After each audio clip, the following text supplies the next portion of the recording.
children, women and civilians face devastation. while international institutions remain silent, powerful governments indifferent, and international law crippled. The occupiers are being taken as ruler of Palestine. The Holy Land of Palestinians had been snatched from its inhabitants, and coalition of the winners of World War is responsible for this injustice. سابق senator Mushahid حسین سید نے کہا کہ بھارت اور اسرائیل کے خلاف تمام مسلم ممالک کو مل کر کام کرنا ہوگا. باہمی تعاون اور ایک نظریے کے تحت ورلڈ آرڈر کو شکست دی جا سکتی ہے. There were 3 conflicts imposed. The genocide in Gaza, where Israel failed to subdue the Palestinian resistance led by the heroic people of Palestine, and I pay tribute to Hamas. Hamas is not a terrorist organization.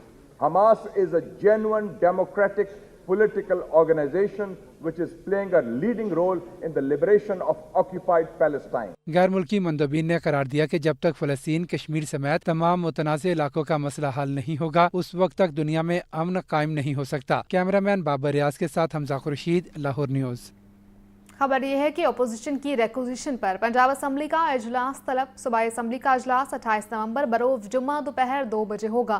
اجلاس کی صدارت speaker Malik Ahmad Khan کریں گے. Speaker ملک محمد احمد خان نے Punjab assembly کا 35واں اجلاس طلب کر لیا. اجلاس اپوزیشن کی ریکوزیشن پر طلب کیا گیا. صوبائی اسمبلی کا اجلاس 28 نومبر بروز جمعہ دوپہر 2 بجے ہوگا. اجلاس کی صدارت سپیکر ملک محمد احمد خان کریں گے.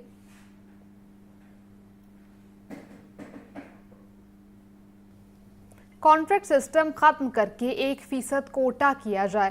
نابینا افراد کا 15 روز سے دھرنا جاری. نابینا افراد سردی کے باوجود 24 گھنٹے مال روڈ پر کھلے آسمان تلے موجود ہیں. تفصیلات جانتے ہیں محمد علی سے. علی بتائیے گا. جی، نابینا افراد کا جو دھرنا ہے مال روڈ پہ 15 روز گزر چکے ہیں. متعدد مذاکرات کی کمیٹیاں بنی، ان سے مذاکرات ابھی تک کامیاب نہیں ہو سکے. مطالبہ ان کا یہ ہے کہ باعزت روزگار دیا جائے اور دوسرا جو ان سے ان کو کانٹریکٹ بیس سے فوری کنفرم کیا جائے.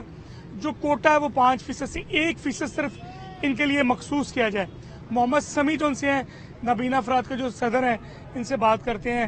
Government of Punjab social welfare یا میڈم مریم نواز صاحبہ نے اس مسئلے کو حل کرنا ہے.